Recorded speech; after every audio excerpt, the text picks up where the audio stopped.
Assalamualaikum warahmatullahi wabarakatuh. Kembali lagi bersama kami dari kelompok 2. Di sini kami dari kelompok 2 ingin menyampaikan mengenai alakam. Kami terdiri dari 3 anggota. Perkenalkan, nama saya Marcel Aldi Haryono dengan NIM 2012-2001. Perkenalkan, saya Diman Saifu dengan NIM 2012-20057. Perkenalkan, saya Muhammad Nurul Huda dengan NIM 21220038. Hukum itu ada 9, walah kami disatun, walah kami disatun. Hukum itu ada 9, yaitu terdiri dari wajib, sunnah, mubah, haram, makruh, sahih, batil, dan rukhsah. Bolehkah saudara Marcel menjelaskan tentang apa itu wajib? Ngomong-ngomong, kita nih bahas tentang kitab apa ya? Kita ini bahas tentang kitab Muhammadiyah Awaliyah. Muhammadiyah Awaliyah. Iya, tapi di sini kami belum tahu nih siapa penulisnya, identitasnya, umurnya. Kamu berdua ini ada yang tahu tak? Siapa penulis? Kalau aku sih kayak kurang tahu ya identitas penulisnya. Kau ini tahu identitas penulisnya? Penulis itu identitas penulis dari kitab Muhammadiyah Awaliyah ditulis oleh Syekh Abdul Hamid Hakim yang lahir pada tahun 1311 Hijriah bertepatan dengan 1893 Masehi.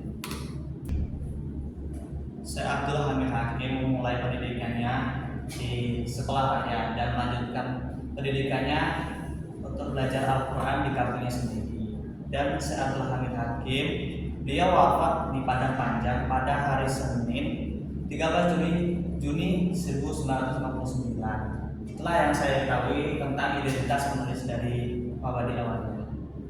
Selanjutnya kan kita akan membahas tentang alakam ya. Ya, Apakah saudara Linda ini tahu apa pengertian alakam? pengertian alakam. Iya. Alakam. Kalau menurut saya sendiri yang saya ketahui, alakam itu artinya hukum. Kalau itu yang saya tahu ya. Kalau sebelum Yang dikatakan dari saudara Andi itu benar, tapi lebih tepatnya adalah alakam itu bentuk jamak dari hukum. Secara bahasa maknanya adalah keputusan atau ketetapan.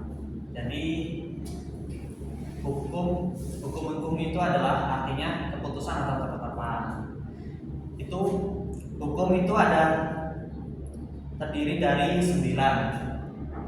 Boleh dijelaskan dari teman-teman siapa yang tahu? Rusmina. Pertama itu wajib lah sih. Ya, wajib. Wajib sunnah gitu ya. Ya, Oh yang itu.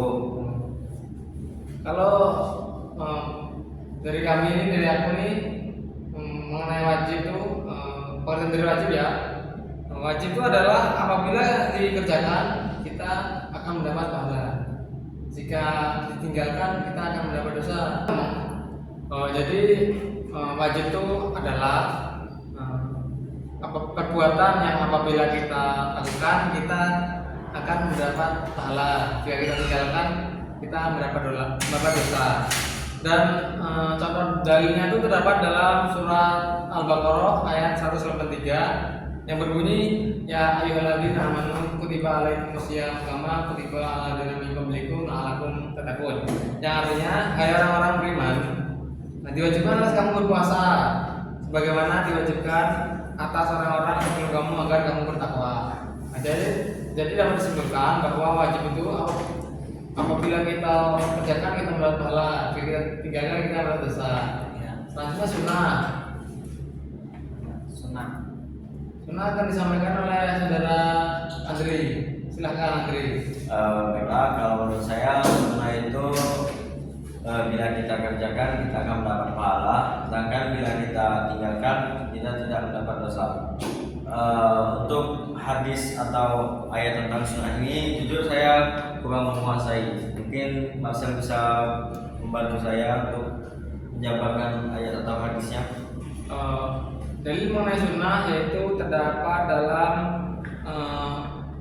hadis riwayat Muslim yang berbunyi rakaatul fajri khairun minad dunya wa ma fiha, yang artinya 2 rakaat sunnah fajar itu lebih baik daripada dunia dan sisinya. Apa itu makruh? makruh ialah perkara yang diberi pahala karena meninggalkannya dan tidak diberi dosa karena kita meninggalkannya. Jadi secara singkatnya, diberi pahala ketika kita mengerjakannya dan tidak diberi dosa ketika kita meninggalkannya. Untuk hadis atau dalilnya saya belum memahami karena saya sulit mengerti tentang dalil-dalil. Baiklah, saya akan membacakan dalil dari Akro. Ida sami'tumun nida'a faqulu mislama yakunu muadzinu, yang artinya apabila kamu mendengar panggilan azan, ucapkanlah apa yang dikatakan muadzin. Jadi ditegaskan untuk melakukan hal-hal yang baik. Terus kita mendengar azan semua azan. Ya, harus jauh dari Mulai Allah Ya. sama kita, jadi kita bacalah di setiap salam masjid juga. Kita dengar azan, ada yang jawab ikut jawab juga kan? menjawab ya. Baca hayya sholat. Jadi kita Allah Kalau selanjutnya apa lagi Khalil? Setelah ini Selanjutnya itu sohe. oke. Selanjutnya adalah mubah. Saya akan menjelaskan apa itu mubah. Ma la yusabu ala fi'lihi wa la yu'aqabu ala tarkihi kan nami bin nahri. Mubah adalah suatu perkara yang tidak diberi pahala karena mengerjakannya dan tidak dihukum karena meninggalkannya, seperti tidur di siang hari. Jadi kalau tidur di siang hari tidak dapat pahala, tidak tapi tidak dapat sesuatu yang sesuatu hal-hal yang tidak menghasilkan dorot gitu. Itu tadi sekilas pengertian mengenai mubah. Ya, tentang mubah. Dan selanjutnya itu ada haram. Dari saudara bisa menjelaskan tentang apa itu haram?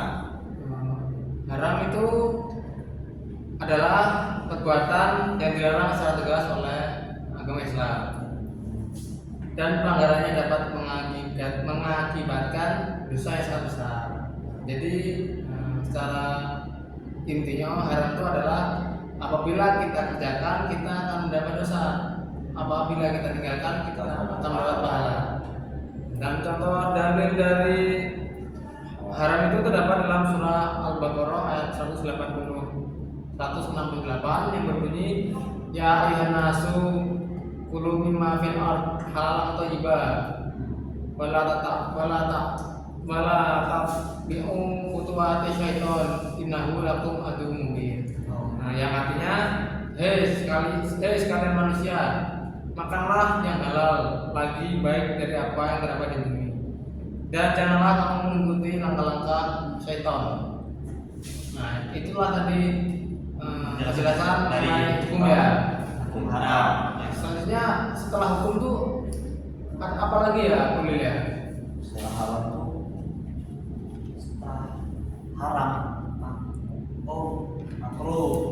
Setelah haram. Setelah haram makruh.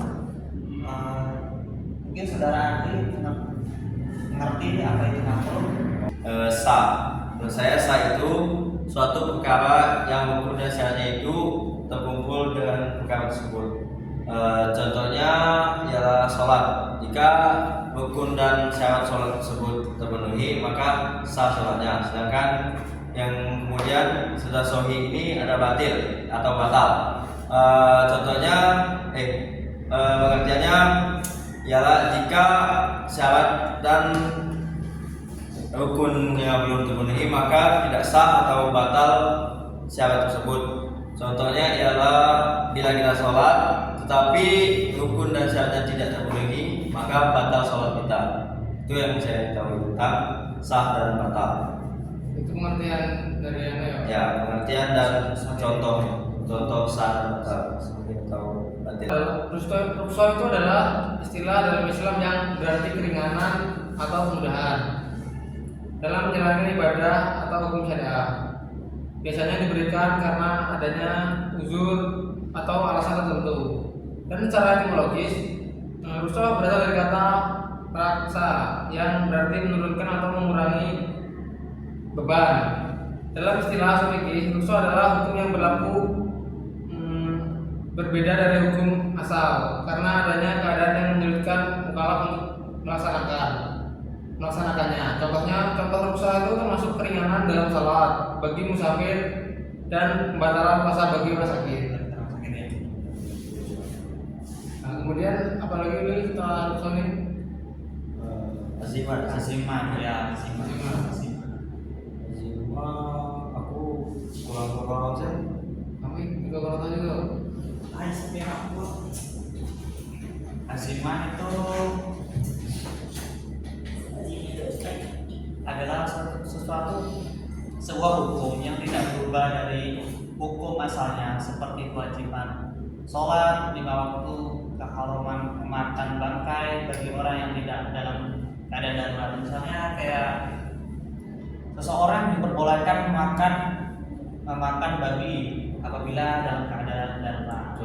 Contohnya kayak misalnya kita tersesat di hutan nggak sih? Ya, tersesat di hutan, tidak ada lapangan tidak ada bawa makanan Makanan. atau tak ular ataupun apapun itu makan tidak apa-apa tidak, karena situasinya darurat kan. ya dalam kondisi darurat gitu kan. Dan konteks darurat. Termasuk azimah. Bagi kalian ada yang tahu dalil-dalil dari azimah ini?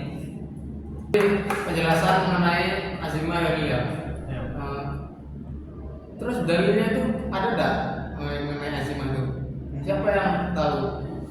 Mungkin dari Kayak dalilnya itu ada pada surat Al-An'am ayat 108 yang berbunyi wala tasubul ladzina yad'un min dunillahi la yasubullah adwa bi ghairi ilm kadzalika yasubullah adwa bi ghairi summa ila rabbihim marji'uhum fa yunabbi'uhum bima kanu ya'malun, yang artinya dan janganlah kamu memaki sembah-sembahan yang mereka sembah selain Allah, karena mereka nanti akan memaki Allah dengan melampaui batas tanpa pengetahuan. Demikianlah kami jadikan setiap umat menganggap baik pekerjaan mereka, kemudian kepada Tuhan mereka lah kembali pada mereka, lalu Dia memberitakan kepada mereka apa yang dahulu mereka kerjakan. Jadi itu dalil mengenai azimah ya. Ya, ada surat Al-An'am ayat 108. Sudah nih yang ada lagi, mau udah selesai? kita sudah selesai. Selesai ya. Itulah tadi sedikit obrolan mengenai al-hakam dari kelompok kami yaitu kelompok 2. Kami dari kelompok 2 mengucapkan terima kasih dan kami akhiri wabillahi taufiq wal hidayah. Assalamualaikum warahmatullahi wabarakatuh. Waalaikumsalam.